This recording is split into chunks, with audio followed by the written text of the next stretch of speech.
Hello everyone, good evening, welcome again. स्वागत है आप सभी का जीएसपीपी यूट्यूब चैनल पर। मैं हूं देवाशीष और आज की वीडियोस में हम देखेंगे गैस्ट्रेक्टोमी फीडिंग के बारे में। एंड अर्लियर लेक्चर में हमने व्हाट इज गैस्ट्रेक्टोमी, गैस्ट्रेक्टोमी क्या है उसके बारे में हम पढ़ चुके हैं। And today we have the topic gastrectomy feeding, gastrostomy feeding. Okay. So, introduction is what is gastrostomy? An artificial surgically made opening connecting the inside of the stomach to the abdominal wall through which a tube is placed. In gastrostomy, a part of the stomach is brought to the abdominal wall and an opening is made through the abdominal wall. A tube is inserted into it through which feeding can be given. Alright, तो इसमें क्या होता है, एक artificially हम इसमें surgically एक opening करते हैं जिसके अंदर हम माइक्रोस्कोप की लेप्रोस्कोप की हेल्प से, जो कि आपकी ओरल कैविटी से इंसर्ट करते हैं और आपकी लार्ज इंटेस्टाइन से आपका फ्लेक्सिबल एक ट्यूब होती है जिसके टिप पर कैमरा होता है।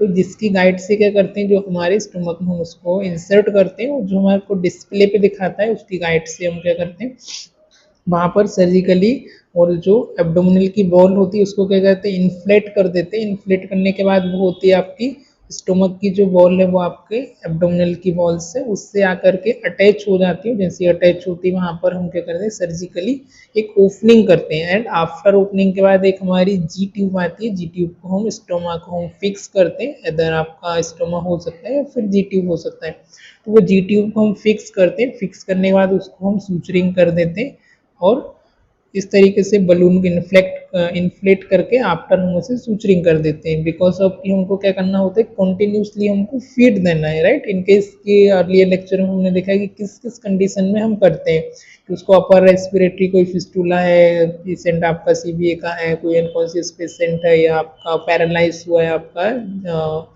इसोफेगस में, या स्टिक्चर वगैरह फॉर्मेशन हो गया, तो उस केस में हम क्या करते हैं, डायरेक्टली जो हमारा स्टोमक होता है उसमें हम ओपनिंग करते हैं, surgically made up of opening. This is called gastrostomy, right, जिससे हम उसे कंटिन्यू फीडिंग दे सकें। और हमको प्रोलॉन्ग टाइम तक फीडिंग देना है तो कंटिन्यूसली हम नेजोगेस्ट्रिक ट्यूब से भी नहीं दे सकते। तो उसके लिए भी हमको क्या करना होता है, गैस्ट्रेक्टोमी ओपनिंग, गैस्ट्रोस्टोमी की ओपनिंग करनी होती है। So here is the image like this. And method, अब इसकी जो मेथड होती है वो हम इसमें क्या फॉलो करते हैं, तो सीरिंज फीडिंग फर्स्ट जो होती है, सीरिंज फीडिंग होती है। सेकंड जो होती है इसमें हम हमारा बैग रहता है जिससे हम फीडिंग देते हैं। तो इनकेस यदि आप सीरिंज से फीडिंग दे रहे हैं तो इस केस में आपको क्या करना होता है, this method made with help of syringe that may be 50 cc is used to give the feed according to the physician order। तो इस मेथड में हम क्या करते हैं, जो हमारी फीडिंग की जो सीरिंज आती है, लाइक हमारा 50 ml की जो सीरिंज होती है उसका हम यूज़ करते हैं। जो भी हमको फीडिंग देना है, जो भी हमारा फीडिंग कंटेंट है, जो भी फ्लूइड वगैरह हमने रेडी करके रखा है वो डायरेक्ट हम सीरिंज में डालते हैं। सीरिंज को हम एलिवेट करते हैं अबाउट 18 to 20 इंच आपके, और उससे हम क्या करते हैं, स्लाइटली हम फ्लूइड को देते हैं जो भी आपका ओरल आपको देना होता है। इसके अलावा दूसरी मेथड होती है जिसमें हम बैग का यूज करते हैं, राइट। सो इसका पर्पस क्या हो सकता है, भाई हमको क्यों देना है, what is the purpose. So purpose से to maintain nutritional status of the patient whose upper gastrointestinal tract is bypass, right. तो कोई ऐसा पेशेंट है जिसको हमको न्यूट्रिशनल की मेंटेन करना है। अदर हो सकता है कि उसका जो अपर जीआई ट्रैक है उसका कोई बाईपास सर्जरी हुआ, वहाँ पर स्ट्रक्चर का फॉर्मेशन हुआ, कुछ पॉलिप्स हुआ हो, या वहाँ की मसल्स पैरालाइज हो गई हो। तो इस केस में हम क्या करते हैं, डायरेक्टली सर्जिकली मेडअप करते हैं ओपनिंग, और उससे पेशेंट को न्यूट्रिशनल देना तो नेसेसरी है, राइट। कोई भी एक दो दिन यदि उसे न्यूट्रिशन नहीं मिल रहा है तो सर्वाइव कर सकता है, पर कंटिन्यूसली सेल्स को रिपेयर करने के लिए, ऑर्गन के को सिस्टम को फंक्शनिंग करने के लिए तो न्यूट्रिशन की रिक्वायरमेंट होती है। तो वो न्यूट्रिशनल हमको जीआई ट्रैक से देना होता है। इनकेस यदि जीआई से कॉन्ट्राइंडिकेशन रहता है या सीवियर पेशेंट है आपको वो मेल न्यूट्रिशन है, तो उस समय हम पेरेंटल न्यूट्रिशन भी देते हैं। तो पेरेंटल न्यूट्रिशन में क्या होता है, पेरेंटल न्यूट्रिशन जो होता है डायरेक्ट हम, जैसे हम कोई आईवी फ्लूइड वगैरह देते हैं तो आईवी कैन्यूला के थ्रू हम उससे डायरेक्टली इंसर्ट करते हैं। दिस इज द पेरेंटल ऑस्मोलॉइड आपका फ्लूइड होता है जिसको हम बोलते हैं पेरेंटल न्यूट्रिशन, जिसके अंदर आपके मल्टीपल न्यूट्रिएंट होते हैं, आपके इलेक्ट्रोलाइट्स होते हैं और मिनरल्स होते हैं, राइट। सो बॉडी को क्या चाहिए, एनर्जी का सोर्स तो चाहिए फंक्शनिंग करने के लिए। तो वो एनर्जी आपको कहाँ से मिलती है, आपको न्यूट्रिएंट्स से मिलती है, ताकि बॉडी आपकी जो फंक्शनिंग करती रहे, जो आपके एडीपी और एटीपी के फॉर्म में आपकी मसल्स को मूवमेंट के लिए, हार्ट के लिए, लंग्स के लिए, किडनी के लिए, अदर आपका वॉकिंग हो गया, रनिंग हो गया, तो उसके लिए एनर्जी की रिक्वायरमेंट होती है। वो कहाँ से मिलती है हमको, एडिशनल जो हम फूड लेते हैं उससे हमको न्यूट्रिएंट्स से मिलती है। Alright, so this is the purpose. Now we are talk about indication. अब इसका क्या इंडिकेशन हो सकता है कि भाई क्यों देना है हमको या किस पर्सन को देना है। सो फर्स्ट इंडिकेशन किस केस में हम देंगे, impaired swallowing and decrease level of the consciousness. ऐसा कोई पेशेंट है जिसको सोलोविंग में डिफिकल्टी है या जिसका लेवल ऑफ कॉन्शियसनेस है वो डिक्रीज है, अनकॉन्शियस पेशेंट है आपका, सीबीए का पेशेंट है, पैरालाइज का पेशेंट है, और एनी अदर जो मैंने अर्लियर अभी डिस्कस किया, इस तरीके का कोई भी उसको इम्पेयरमेंट है उस केस में हम देंगे। नेक्स्ट हमारा tumours and fistulas of on the upper alimentary track. अब अपर एलिमेंट्री ट्रैक में अबव द स्टोमक के अबव उसको उसका फूड पाइप में, फिर आपका ओरोफेरिंग्स में, लेरेंजोफेरिंग्स में, कहीं पर भी उसको फिस्टुला का फॉर्मेशन हुआ है, ट्यूमर का फॉर्मेशन हुआ है, वहाँ का सेल्स टिश्यू नेक्रोस हुआ है, तो उस केस में हम डायरेक्टली उसके स्टोमक में ओपनिंग करते हैं, राइट। तो in case next indication is there, in case of the post operative of upper alimentary tract, when the tract make it possible for food to reach the stomach by the normal route। In case यदि आपका post operative का patient है जिसमें अपर alimentary track का, upper GI tract का कोई भी उसको पोस्ट ऑपरेटिव हुआ है, when the track it is impossible. अब वो फूड को इम्पॉसिबल है कि वो फूड खा सकता है, या फिजिशियन का कॉन्ट्राइंडिकेशन है कि डायरेक्ट उसे ओरली या फिर एनजी ट्यूब के थ्रू कुछ भी इंसर्ट नहीं करना है, तो उस केस में हम इस तरीके का जो प्रोसीजर है वो हम मेडअप करते हैं और डायरेक्टली हम उससे फूड, जो भी न्यूट्रिएंट सप्लीमेंट है, फूड है, वो हम गैस्ट्रोस्टमी ट्यूब के थ्रू देते हैं। अब इसके लिए आर्टिकल्स आपको क्या क्या रिक्वायरमेंट होते हैं, तो here is the disposable gavage bag and tubing. Disposable आपके पास गबाज बैग होना चाहिए विथ ट्यूबिंग, 60 सीसी का आपके पास या 50 ml का आपका सिरिंज होना चाहिए, स्टेथोस्कोप होना चाहिए, जो भी आपका फीड सॉल्यूशन है वो, इसके अलावा IV stent and administration set, right. क्या क्या होना चाहिए, disposable gavage bag and tubing. जो आप इससे सिंगल टाइम यूज करेंगे तो ये बेहतर होगा, बिकॉज ऑफ कि एक को यदि आप मल्टीपल टाइम यूज करेंगे तो बैक्टीरिया, वायरस, पैथोजन आपके बॉडी के अंदर इंसर्ट होंगे, और इंसर्ट होंगे तो फर्दर पेशेंट को क्या होगा, डिसीज होगा। तो डिस्पोजेबल होना चाहिए, सिंगल टाइम आपको यूज करना है, उसको डिस्कार्ड करना है, फिर न्यू यूज करना है, राइट। तो डिस्पोजेबल, देन इसके बाद 60 ml का आपका सिरिंज, स्टेथोस्कोप आपको चेक करने के लिए प्लेसमेंट को एब्डोमिनल में आपका, इसके अलावा बबल साउंड सुनना है उसके लिए आप स्टेथोस्कोप का यूज होगा, जो भी आपका फीडिंग सॉल्यूशन है उसका यूज होगा। इसके अलावा आपका आईवी स्टेंट आपको हैंग करने के लिए, एंड एडमिनिस्ट्रेशन सेट, जो भी आपका एडमिनिस्ट्रेशन सेट होता है वो सारा आपके पास होना चाहिए। This is the articles. Now procedure. अब प्रोसीजर किस तरीके से करना है, तो first you have to identify, right, कि किस पेशेंट है, पेशेंट का नीड क्या है ना, identify the patient needs, patient की नीड क्या है, उसके अकॉर्डिंग किस पेशेंट को देना है उसको आपको प्रॉपर आइडेंटिफाई करना है, उसी पेशेंट को आपको देना है। The type and timing of feed need to be plan.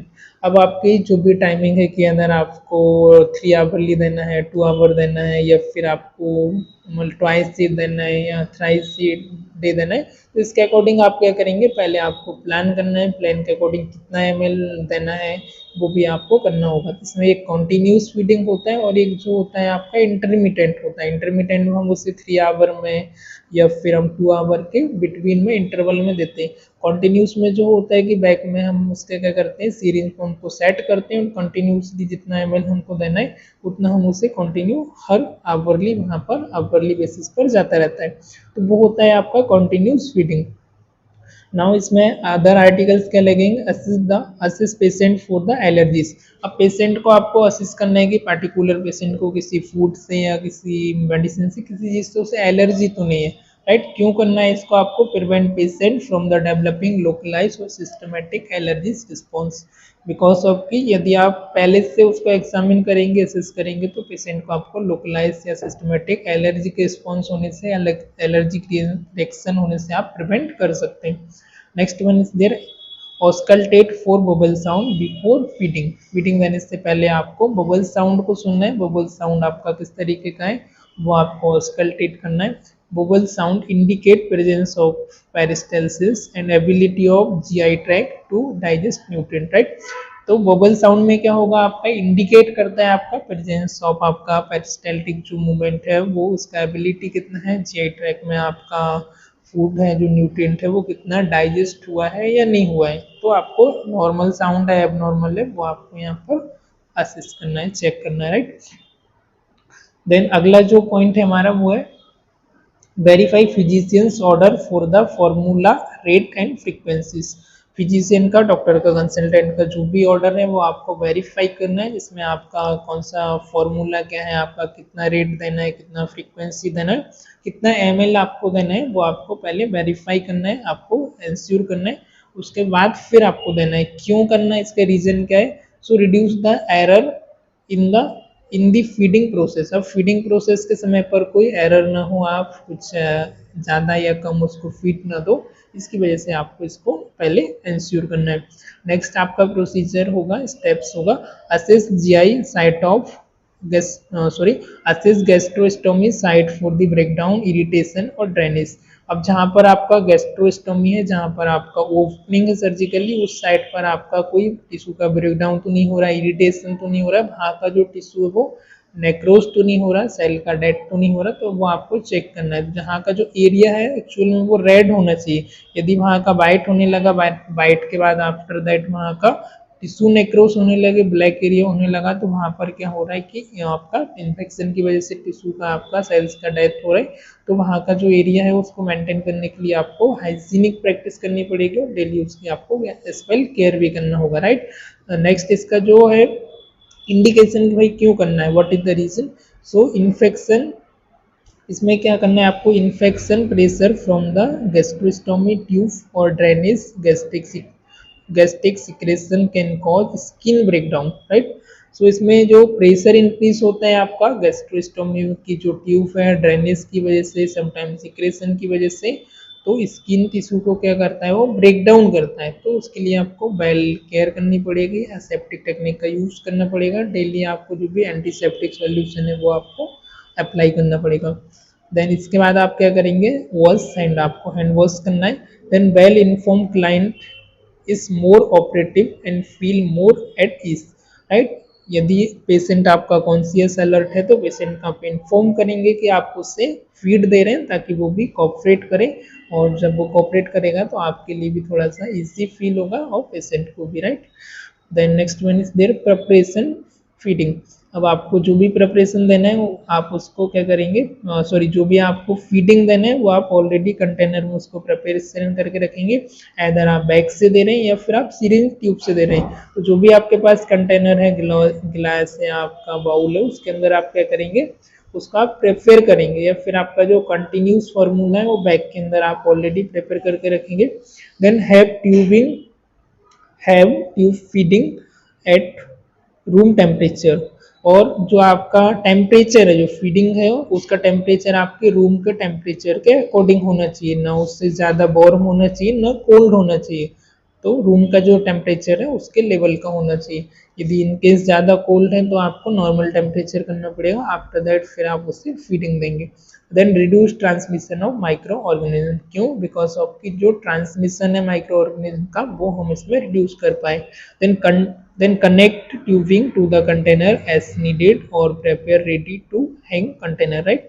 इसके बाद आपको जो ट्यूबिंग को आपको कनेक्ट करना है आपके कंटेनर के साथ, और कंटेनर को आपको रेडी करना है आपका जो आईवी स्टैंड होगा उसके साथ हैंग करने के लिए।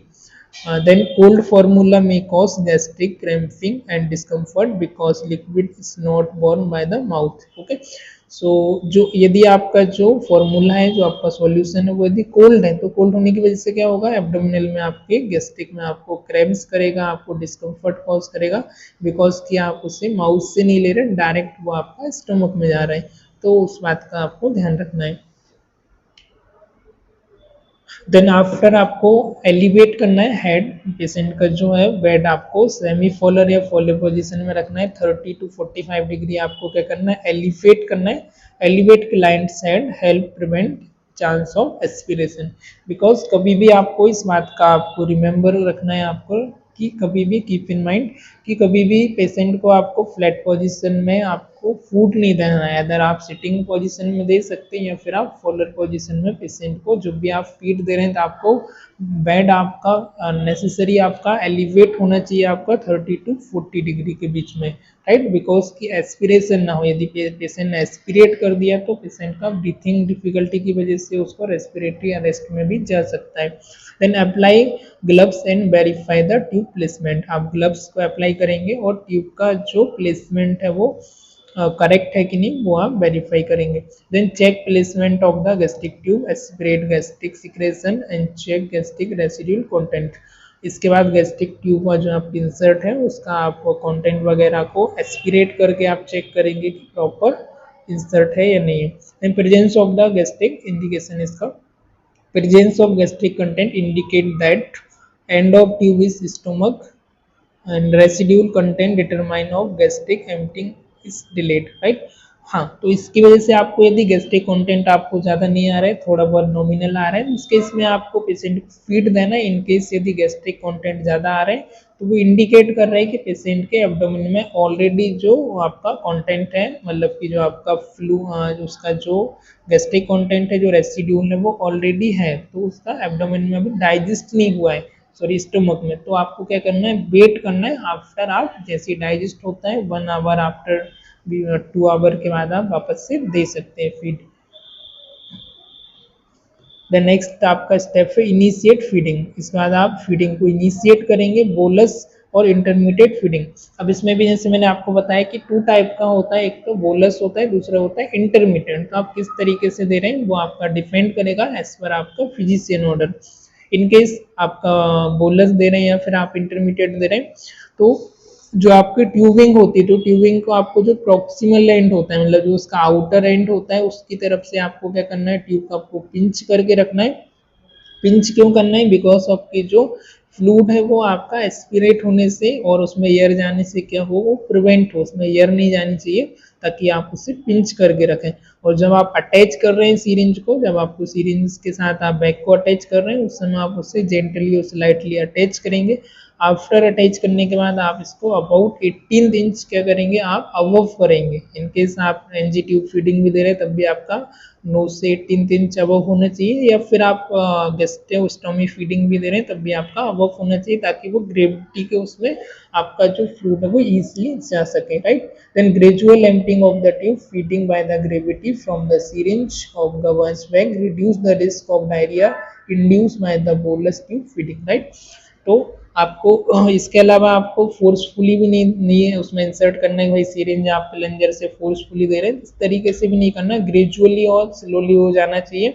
ग्रेविटी के साथ साथ ही आपका जाना चाहिए, जिससे कि क्या होगा कि रिड्यूस आपका चांसेस होगा डायरिया का और बोलस फीडिंग्स का, right. Then fill syringe with the formula. आप जो भी आपको फार्मूला मीन्स कि जो भी आपका कंटेंट है, जूस हो गया, दाल का पानी, चावल का पानी, व्हाटएवर, तो जो भी है वो आप सिरिंज में क्या करेंगे, अगर आप सिरिंज से दे रहे हैं तो आप सिरिंज में उसको फिल करेंगे। अलाउ आप स्लाइटली सिरिंज को एम्प्टी करने के लिए ग्रेजुअली आप उससे अलाउ करेंगे।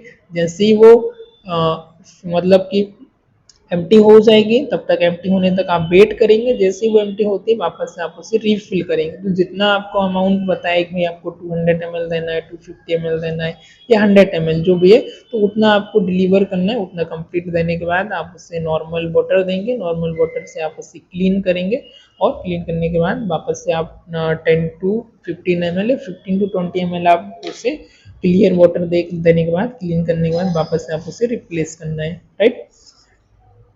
इफ इनकेस यदि आप गवास बैग का यूज कर रहे हैं तो गवास बैग का यूज करते समय आपको क्या करना है, attach bag to the end. Bag को आपको एंड की तरफ से अटैच करना है फीडिंग ट्यूब के साथ, और सिमिलरली इसको भी क्या करना है, आपको रेस करना है अबाउट आपका बैग को 18 inch above the patient abdomen. Fill bag with the prescribe. इसके बाद आपको जो भी प्रिस्क्राइब अमाउंट है फीड उसे आपको फिल करेंगे और अलाउ करेंगे, आप उसे ओपन करेंगे एम्प्टी होने के लिए। ग्रेजुअली आपको एम्प्टी होने देना है, आपको बहुत ज़्यादा जल्दी भी नहीं देना और बहुत ज़्यादा टाइम में भी नहीं देना। तो ग्रेजुअली आपका 30 मिनट में जो है वो आपको एम्प्टी हो जाना चाहिए। नेक्स्ट आपका कंटिन्यूस ड्रिप मेथड, यदि आप कंटिन्यूस ड्रिप मेथड से दे रहे हैं तो इसमें आप क्या करेंगे, hang gavage bag to IV pole, जो आईवी पोल है आपका आईवी स्टैंड है उसमें आप गवास बैग को क्या करेंगे वहां पर हैंग करेंगे। हैंग करने के बाद आप कंटिन्यूस फीडिंग, कंटिन्यूस जो आपका फीडिंग उसका मेथड जो डिजाइन किया उसके अकॉर्डिंग आप उसे डिलीवर करेंगे। आवरली आप वहां पर सेट कर देंगे जो आपका मीटर है कि आपको 1 आवर में कितना ml आपको देना है, इधर 200 हो सकता है, 100 हो सकता है, इस पर कंडीशन आप वहां पर उसे उसमें आप सेट करेंगे ड्रिप सेट में आपका, और वो कंटिन्यूसली उतना पेशेंट को जो है फीड आपका जाता रहेगा, तो उसमें आप सेट कर सकते हैं।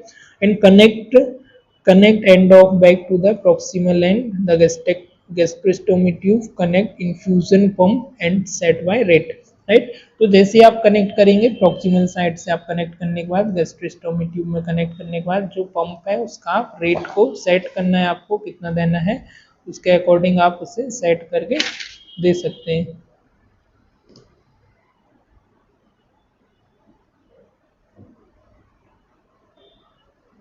ओके, तो ये जो मेथड है ये क्यों डिजाइन की गई है, तो इसका पर्पस है कि आप पेशेंट को जो है वो कंटिन्यूसली फ्लूइड आप आवरली आप उसे डिलीवर कर सकें ना। तो इसमें क्या होता है आपका क्यों, इसके अलावा this method reduce the risk of diarrhoea, इससे क्या होता है कि आप अचानक से पेशेंट को बहुत सारा फूड दे देंगे, स्पेशली उसको जीआई का कोई प्रॉब्लम है तो वो उतना डाइजेस्ट नहीं कर पाता है, क्योंकि पेशेंट आपका ऑलरेडी बेड रिडन है, ऑलरेडी वो सफर कर रहा है डिसीज से, तो वो क्या होता है उसे डायरिया होने के चांसेस रहते हैं। तो patient who receive continuous drip, अब जिस पेशेंट को कंटिन्यूस ड्रिप है तो आप finding should be residual and residual gastric center checked every 4 hour, इसके अलावा आपको 4 आवरली क्या करना है, रेसिड्यूल जो गैस्ट्रिक कंटेंट है वो आपको चेक करना है। चेक करने के बाद आपका यदि एम्प्टी हो गया तो वापस से आप उससे देंगे। तो एवरी 4 आवर 3 आवरली आप एज पर फिजिशियन का ऑर्डर आपको देना होता है, right. Then when tube feeding are not being administered, clamp the proximal end of feeding tube, right। यदि आप फीडिंग ट्यूब से फीड नहीं दे रहे हैं तो आप क्या करेंगे उस समय, when tube feeding are not being administered, जब आपको नहीं दे रहे तो आप उससे प्रॉक्सिमल जो एंड है आउटर एंड उस साइड से आप उससे क्लैंप करेंगे ताकि बैक्टीरिया वायरस पैथोजन इंसर्ट ना हो। Prevent air from the entering the stomach, इसके अलावा आपका ईयर भी ना जाए इसकी वजह से, right.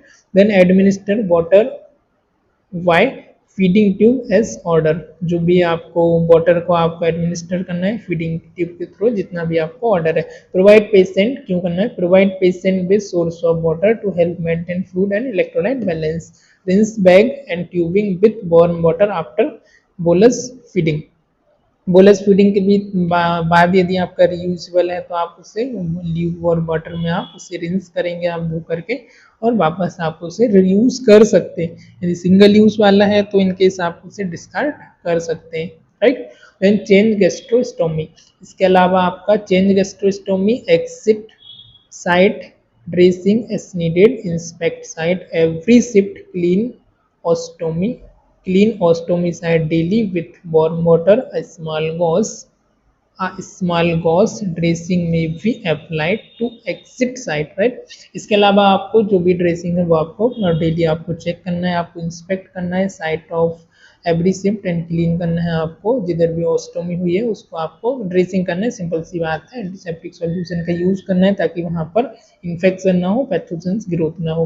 Leakage of gastric drainage may cause irritation, यदि आपका गैस्ट्रिक ड्रेनेज लीकेज हो रहा है तो आपको इंडिकेट करेगा इरिटेशन को। Dispose of the supplies and wash hand, इसके अलावा जो भी सप्लाईज वो आप डिस्पोज करेंगे और आप हैंड वॉश करेंगे ताकि क्रॉस इन्फेक्शन से आप प्रिवेंट कर पाए। Reduce and transmission of micro organism, इसके अलावा evaluate the tolerance of tube feeding, patient कितना इवेल्युएट कर रहा है वो आपको चेक करना है, आपको सॉरी कितना टॉलरेट कर रहा है वो आपको इवेल्युएट करना है। और tolerate tube feeding is evaluated by checking amount of aspirate 4 hour, आप क्या करेंगे आफ्टर 4 आवर, जैसे कि आपने 12 बजे दिया तो 4 बजे आप क्या करेंगे कितना उसका गैस्ट्रिक कंटेंट आप एस्पिरेट करके देखेंगे जिससे कि आपको पता चलेगा, right. Monitor blood glucose every 6 hour, और एवरी 6 आवर में आप उसका शुगर को मॉनिटर करेंगे, right. And monitor intake output every shift में आपको रेगुलरली इनटेक आउटपुट मॉनिटर करना है जो कि इंडिकेट करेगा आपके फूड बैलेंस को चेक करने के लिए। वेट विंग पेशेंट डेली, ना। तो पेशेंट का आपको वेट करना है आपको डेली, ताकि आपका न्यूट्रिशनल स्टेटस पता चले उसका वेट कितना है। Indicate nutritional status. Record amount and type of feeding, जो भी आपने उसको फीडिंग दिया है, कितना अमाउंट आपने दिया है, किस टाइप से आपने दिया है, उसका पिटेंसी क्या है, वो आपको रिकॉर्ड करना है। Document patient reaction to therapy and identify presence of any adverse reaction.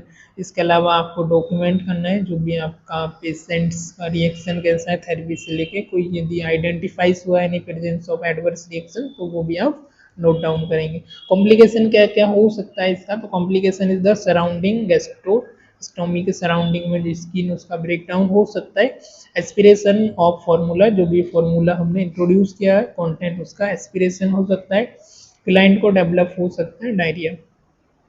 Alright, so it's all about the gastrostomy feeding. I hope you enjoy this lecture. If you have any doubt regarding this topic, you may ask, you can leave your comment in the comment box, right? And if you have any doubt, you can definitely leave your comment, right? And you can also give your suggestion and feedback of these videos. Thank you for watching this. Have a good day.